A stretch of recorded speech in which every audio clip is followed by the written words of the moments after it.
होंद्री ngasi di live si thokan lam mic makhon yabro itaw sing khon yabro khol yabro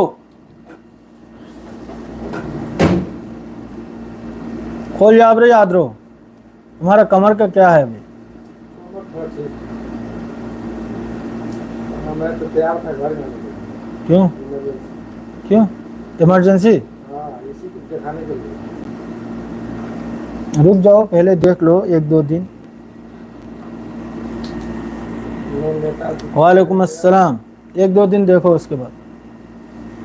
कना कना लेगे मैं हम लेने ब्रो थोक पे रगलो मैं हमारी सांचे ngasi di MD Sanatumba lay assalamualaikum walaikum assalam walaikum assalam walaikum assalam ngasi matam koirabai tungdani aina nini humni sukhra lai thoklak trise madu ngasi di thoklak lai wari masa mumtang mayam da dum pau khatang pijram gaina adu ayakti laudbi yadre itaw mayam da request am tawdbi yadre yarima itaw aina yengbani subscribe si nungsi basi wala amara maitai pangalbu nasirbai bu nungsi basi watpira amara subscribe si am sathina link na kahalapam tawriye karigino si am sathin ngai tawani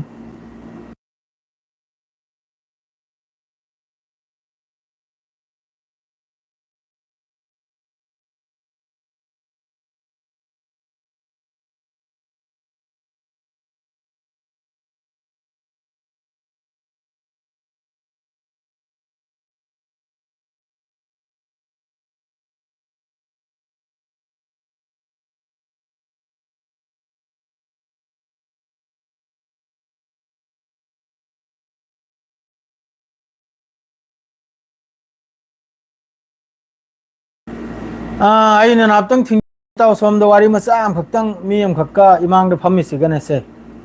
si khoi bihar gi ni khangi brane bihar gi ni mahak electrician ni khangi bra du mag wari macha am khaktang adum taw thokna ba side am dane taramani hojik taramani taw voice taramani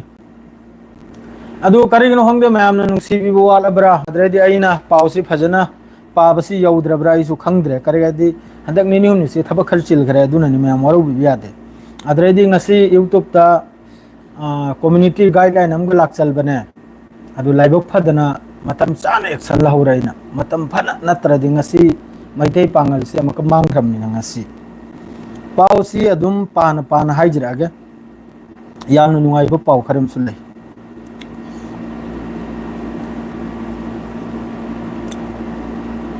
gaza manungda hojik yamnu sathina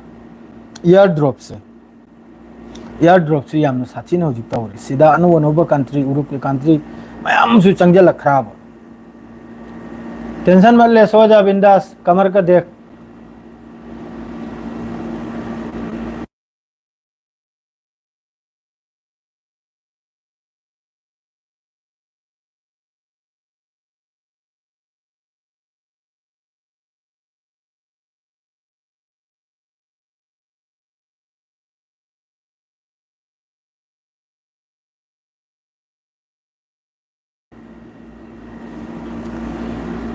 वारे दा अब्बास खान करिगनो वारे से ngasi di pause tang mayam ga se han ham na kisi se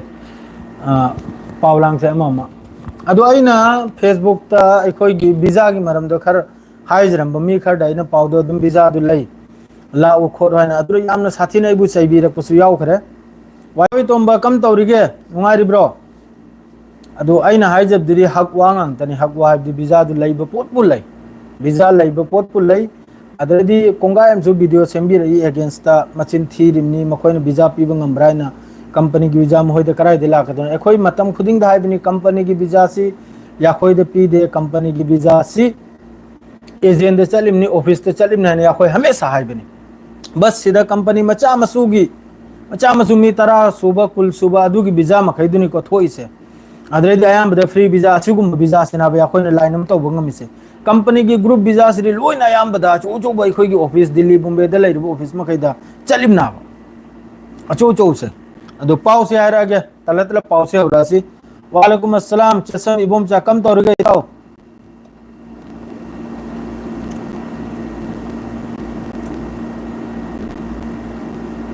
हौजी लेमटेन नुंगाइबो पाव मा हाइबो Israel मनुंग दे पाव नुंगाइबो important update हम थोकले मी चात्रुक की मथकता मखोई Mossad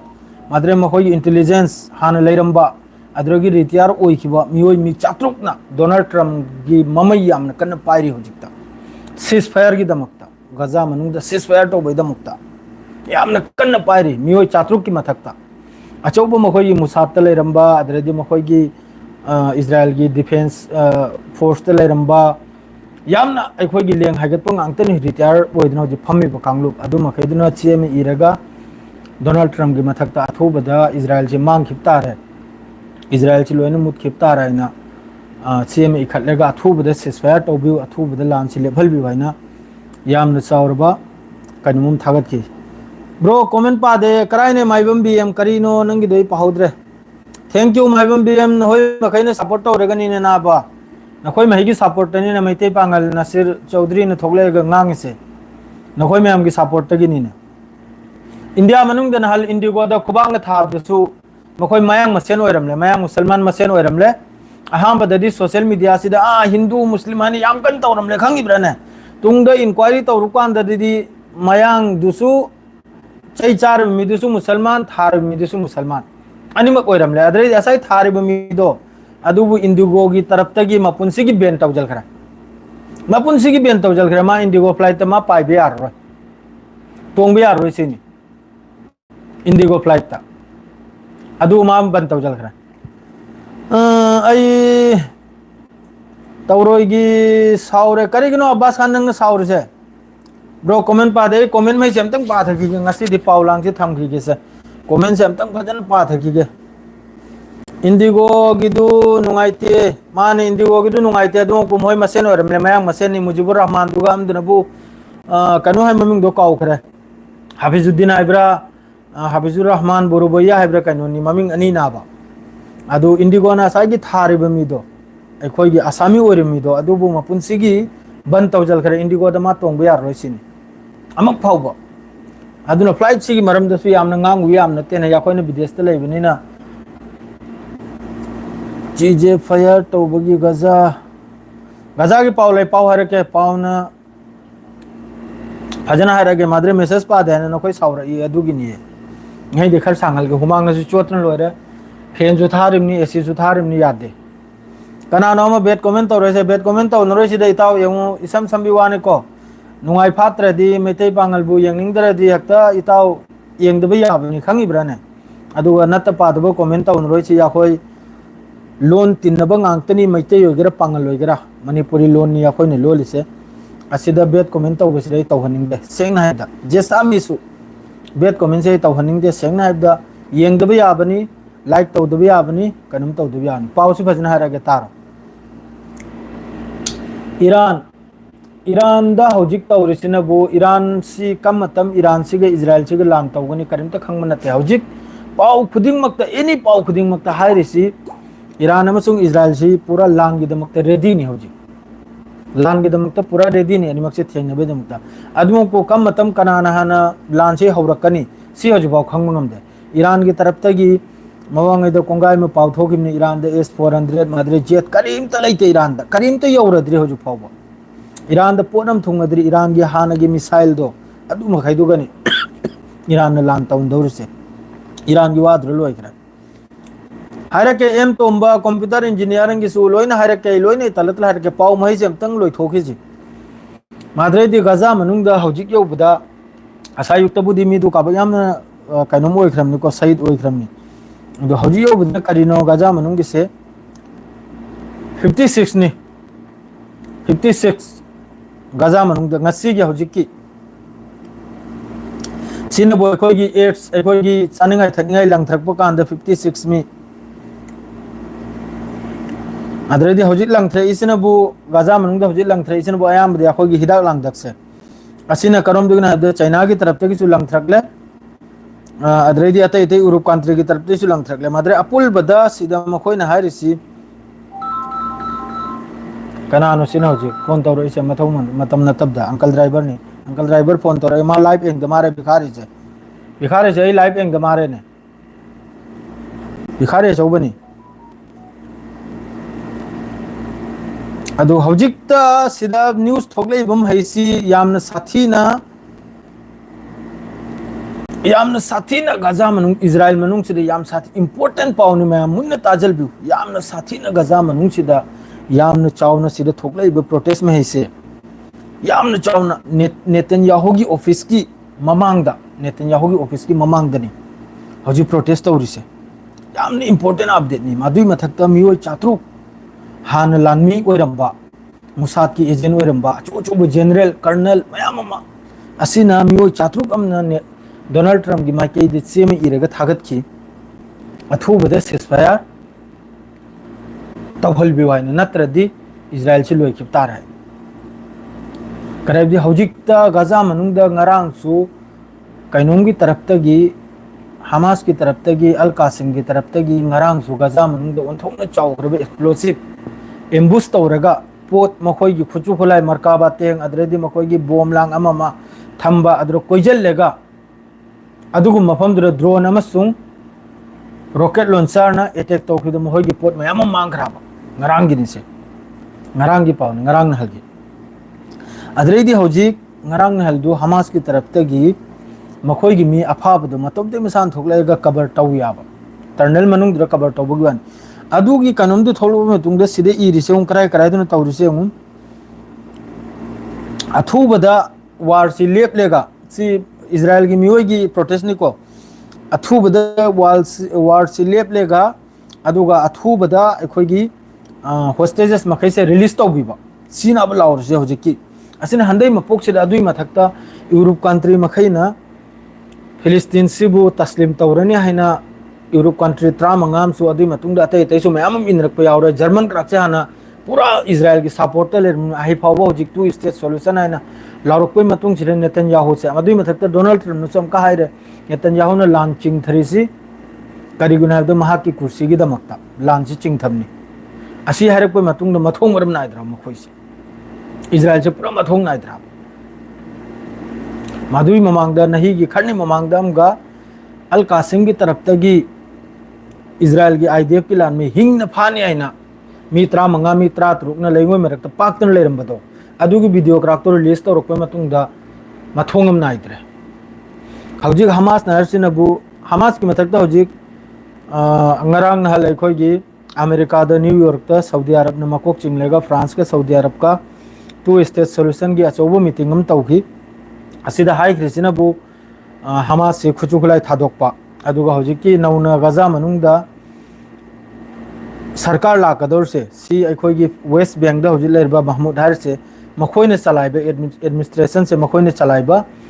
अदुगा Hamas से गजा मनुंगदे थोखिबा दो Hamas न हौजिक हार से सिनी मखोई खुचुखुलाई थादोके सिनी हमास न हार से अदुगी मवांगदा पूरा फिलिस्तीन से पूरा सेपरेट ओइना आजादी सेपरेट ओइना तोंगाल ओइना सरकार दसु यावद्रोइसिनी मखोई हारिसे सरकार दसु यावद्रोइसिनी सेपरेट ओइना हाना सेंगदोपिरमुसिनी फिलिस्तीन से अदुई मतुंगदा मखोई खुलाई थमसु थमगसिना असिदना बाउजी बेरा कानरिसे रशिया की आर्टक्विक तु लोइखरे यामनुबुदि खोति लेते अद्रोइदि ngarang पाव अमा रशिया अमसुंग यूक्रेन रशिया की तरफतगी यूक्रेन की तरफतगी रशिया की ऑयल रिफाइनरी अमदा ड्रोन अटैक याम साथीना नुकसान होबेवानी अदुगी लमनदा रशिया ना यूक्रेन की कीप हारी मफम सिदा ड्रोन अमसुंग मिसाइल ड्रोन चात्रुक की मथक्ता असिदा मखोई नहारिसी रशिया की तरफ तरह ड्रोन चात्रुक की नक्यादा कापसेलकपुयानी असिदा मखोई नहारिसिन बुलोइन इंटरसेप्ट तौसिनी यूक्रेन हारसे यूक्रेन की एयर डिफेंस ना अदो खरमसु कीप सिदा खरमसु अखोई की हिट ओइबेवानी ड्रोन से अदरेदि मी खरमसु सोकपै वानी को अदुम पया होम द पाउसी पाजलुद्रि सेंगना दु मयाम द चिंथीदना पाउ तार ताहलेगा करिमता कानम नते आई हौजी एंगसे गजा के सितनी मदो गजा सिदा हौजी अतै अतै यूरोप कंट्री कोंगायमसु एयर ड्रॉप से तौराब एयर ड्रॉप से हम कन तौरी अदरे 22000 गजा बोदा the लेप्तन लैदि 22000 truck लेप्तन लैनि Gaza Boda the चंगहंददना असि पुनमक्सी संघल बतारगदे गजा द हौजिक सु याम वार से गजा द ngasi जु मी तरुक की मथक्तसी चरा हेलबना कन मरम ओइरगा गजा मनुंगी वानी नहीगी असुम तौदना गजा मनुंगसिरे नुमित चुप मी से हौजिक हाइबुबु मतम सितंग आइरिमनी अदुगा इजराइल की तरफ तक इसु टेंट ओइगेरा हॉस्पिटल ओइगेरा स्ट्राइक तो सुले लेपते इजराइल की तरफ तक अदुम को मरक सिदा करिगुमा हराव पावमदी सोइदमकी लाकदना खले नेतन्याहु ने दी पूरा हाइदो खरे सिसफायर का करिमता तौरोय मखोगी आईडीएफ की दमदा फाग्रिब होस्टेस मखै लोइन लौथोरकनायना सी नेतन्याहु की स्टेटमेंट नि कोई तौसिंग नेतन्याहु ना हारिमनी अहम बस सिसफायर की वा हमास की तरफ ते हरकले परमानेंट सिसफायर अदुई मतुंग न नखोगी मी लोइन थादोकपा अद्रेदी गाजा दगी लानमी थोखिबा अद्रेदी जेरूसलम सिनबु कैपिटल ओइबा फिलिस्तीन की फिलिस्तीन से आजाद ओइबा असिगी मतुंग न नेतन्याहु ना हारे सिनबु सिसफायर ओइरोय मिलिट्री दमदा मिलिट्री की पावर दा फाग्रिब मियोय मखै लोइन लौथोकनि सिनी नहीं चाही अमगी चाही अमबु हेलनी अय वखल चाही नि की न यायोरे मखैना गाजा द लान तोरसे चाही नि की न यानी फादोरे असिदा भाव मखैन मी अहिम गम लौथोकप ngамदे गाजा मनमदे अदु कम तमन मखैन लौथोरकदोरसे सिदा मी 60000 की मथक तो ओइग्रे साइड ओइग्रे जे गाजा मनमदा 60000 की मथकता अदुई मथकता होजिक विटकॉफ नेक्स्ट वीक ता रशिया चकदोरिम का यूक्रेन की डाइवर्ट तौरिबा असाई की इशू से गाजा की इशू से विटकॉफ तो नहल गाजा द चलुरा गाजा चलुरे इजराइल जो समझाई रमे प्रोटेस्ट तौबिगनो यार मखै याखोइना अथुबदा फाखि मी मखैजे पुथोरअनी कनम तौरअनेना थोक तौरमले गाजा मनुंगदा अदुई मतुंगदनी गाजा मन इजराइल मनुंगदगी मी चात्रुकना सेम इखलेगा डोनाल्ड ट्रम्प दौजिक थागतले अथुबदा सिसफायर तौहलबिउ फाखरिबो होस्टेजेस मखै थादो हलबिरउ असि तौबिरउ वाय अदु अहेल्प पाउ करिमते थोकते इताउ मयाम दे चिनथीरगने पाउ तमले करिमते कानरोय अदुननी अखोइना तोइने थोलक्तरिदु सेंग नाइबदा मयाम वरबु बियादे करेगदि पाउ लेइत्रेगने मचिन थीरगा पाउ तंबदो यावंदे यावदे आई हैसोइते सेंग नाइबदा आई तौसु तौजरो अचुम अचुम दु खक्तनी सीरी याम साथीने मिसम इजराइल की अगेंस्ट यूरोप कंट्री सु माद्रेदी सोम द इस्लामिक कंट्री मखैसु लोइना अदुगा अमेरिका मसामक्सु इजराइल की होजिक फिफम माइकेदे नते लेपिसे डोनाल्ड ट्रम्प न फौहाई ग्रमनी नेतन्याहु ने लान सांग थलिसी बस महाक की कुर्सी बचाई बेदमक्तने न हाइदो करमनी हौजिक जॉर्डन यूएई सऊदी अरब माद्रेदी France German Italy Sweden Australia China असिन चिंग लोई मकना हौजिक फ्लाइट ची हल ममांगैदा इजराइल की तरफ तई करम देश न एयर ड्रॉप तौगर में तौरो हाइबी में तुंग माइकई मरिदगी सिदेसु मखोई की बेन गिबिर मखोई की सिक्योरिटी मिनिस्टर अदुना मस्जिद अल अक्सा मनुंग संगलेगा बेहुरमती तौबा मस्जिद अल अक्साबु अदुगी अगेंस्ट तसु Saudi Arab Turkey Islamic country कोंगायमना इजराइल से मिडिल ईस्ट सिबु अदुम मई मथकता थमलायने स्टेटमेंट पिरई अदु याम साथेने नुंगाइते होजिक गाजा मनुंग एयर ड्रॉप तौरिसे मखोई बेन गेबिर हाइबा माद्रे मखोई मुसाद की मकोक चिंगलिबा नेतन्याहु अगेरा उपाय लेइतदना मखोई सिना उपाय से लेमनदना पेसार से माइकी मरिदगी नमजलक पसर उपाय से लेइतदना साइ पोत से लंग धल बनाबा नत्रदी